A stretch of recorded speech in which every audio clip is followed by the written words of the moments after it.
The Patriot League held its annual football media day on Wednesday at the Green Pond Country Club in Bethlehem, where following an address from Executive Director Carolyn Schlief-Emovich, the 2013 preseason All-Patriot League team was announced, a team that included Fordham running back Carlton Kuntz, tight end Dan Light, wide receiver Brian Wetzel, and defensive back Ian Williams. We caught up with Jake Rodriguez, Carlton Kuntz, and head coach Joe Moorhead at Media Day. All right, so we're here with Jake Rodriguez. Jake, your thoughts on the upcoming season? I'm excited. We have a lot of work to do. We have a lot of good players coming in, a lot of good players coming back. So it's going to be a good year. Now, this will be the final year that Fordham is not eligible to win the Patriot League title. How do you, get motivated during the season? Obviously, you're playing a Patriot League schedule, but you can't win the title. Yeah, we can't win the title, but we still have motivation because we can still keep playing. We can go for that NCAA championship. So even though we can't win the quote-unquote Patriot League title, we can still move on and keep playing after our 12-game season. Now, this is the first year of a 12-game schedule. What's your feelings on a 12-game compared to an 11-game schedule? I like it better. It's more opportunity to play football, and that's what we're all here for. So I like it. Now, you'll be starting camp on Friday. How do you feel going into camp? Going in, I'm excited. We have a lot of work to do. I'm excited to see how the freshmen are playing and how the returning players came back, how everybody prepared over the summer. Thanks, Jake. All right. Okay, Carlton, named first team preseason All-Patriot League, just another accolade for you this preseason. What do all these awards, the preseason All-American awards, what do they mean to you? All right, well, first of all, it's a great honor. Anytime, you mention, like that with one of some of the top players in the country, it's definitely an honor. I'm truly blessed. First of all, like God, without him, none of this would be possible.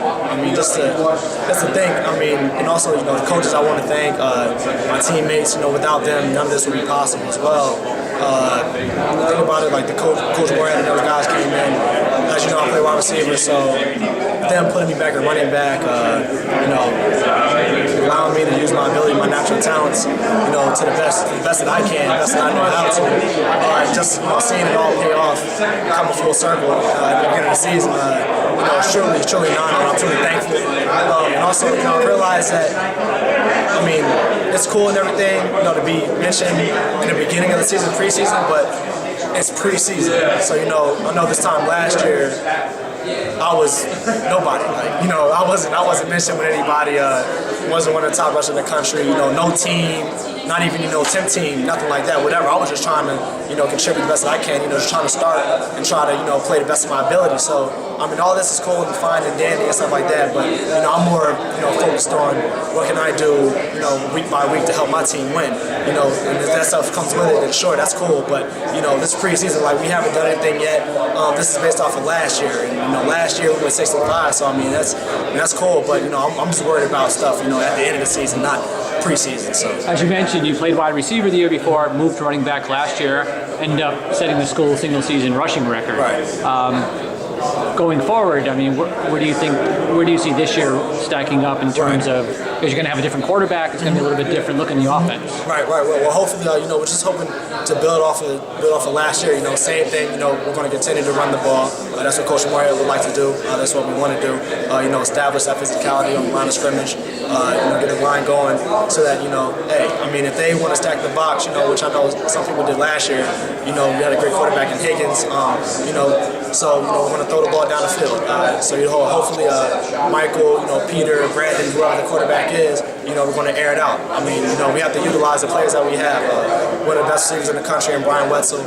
One of the best tight ends in the country, and Dan Light. So we definitely want to utilize these players on the outside of what we have. And so who knows? The sky's the limit. So I just feel that we're going to continue to do what we've done. We're going to continue to do what we've done. We're not going to stray away from anything. So if it calls for it during the game situation, we're going to run the ball if we need to, we're going to pass it if we need to. That just so happens last year.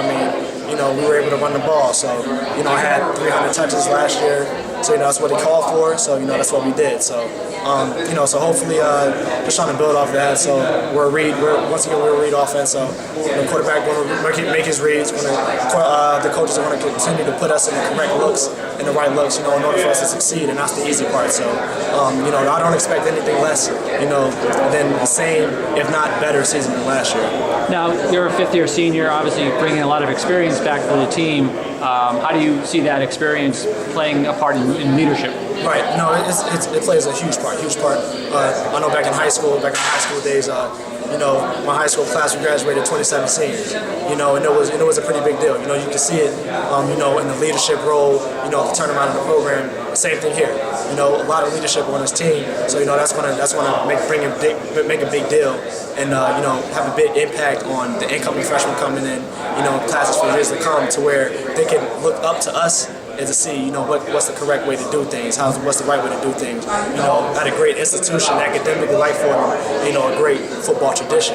So guys know you can't come in here and slack off and do the bare minimum and expect to get something great out of it. So with people like players like Jake and I, with the great leadership and across the board with the seniors, I feel that that's a very important role. To where the freshmen come in, okay, I know what we have to do. I see them do it, so that's what I have to do, because they know what it takes. So that way they can use that. So when the next class comes in, they're prepared, and they can instill that wisdom in those guys. So I feel that it's very, very important place to be. Great, thanks, Carlton. Thank you, Coach. We're heading into year 2 for you in the Patriot League. What do you see going forward for the Rams? I think we took some steps in the right direction last year. I think we made a lot of progress. I was pleased with how the kids came out and competed, but definitely not satisfied with where we're at with the 6-5 record. So, losing 3 league games by combined 8 points. We've talked a lot about extra effort and margin of error, and the things that we need to do to turn those close losses into wins, and hopefully move forward to becoming a consistent championship program. Obviously, you haven't been a player in the Patriot League back in the 90s. How do you see the Patriot League? How far has it advanced since you were a player to where it is now, especially given the fact that now teams are offering merit-based scholarships? I think historically in the Patriot League, you've always seen good quality and caliber of student athlete. And there's always been a handful of guys each year that get an opportunity to go on and play at the next level. But now I think with the advent of full scholarships, I think that you're seeing the level of player being taken to a different level, whereas in the past, when it was need-based, there were a certain amount of players that you were going to recruit that had to pay money to go to a Patriot League school that you weren't going to get, versus a full scholarship offer from another school. And now, you're on a level playing field to a certain extent with those schools. So I think you'll continue to see better and better players come into the Patriot League. Obviously, Fordham had started giving the merit-based aid a couple of years ago. How does that going to affect us as far as recruiting within the league? I think we've got a little bit of a head start, and I think with this being the first year for the rest of the schools offering scholarships, and the window's going to close pretty quickly in terms of our advantage from a number standpoint. So, but the parity in this league is always so close, and there's very, very little difference in terms of talent. So I expect this to be another year where it's going to be like last year. Each game, I think the biggest margin victory was a 9-point game against Lafayette, and all the others were a touchdown or less. So I expect much of the same this year. Now, this will be the final year that Fordham is not eligible to win the title. How do you motivate the guys? Obviously, we're playing a full Patriot League schedule, but they don't have that carrot out there as far as the championship. We keep our goals consistent. The first being, to retain the cups.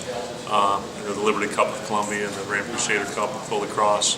And we talk about having a winning non-conference record, having the best record in the Patriot League. And if you do those things, it'll give you an opportunity to secure our 4th goal, which is an at-large bid to the FCS playoffs and then the national championship. So, the only goal out of those ones that's not attainable this year is a Patriot League championship, but we still want to have the best record in the league. So moving forward, the only thing that'll be different is in 2014, if we have the best record in the league, it'll give us an automatic bid as opposed to going to do it for an at-large bid this year. Thanks a lot, Coach. Thanks.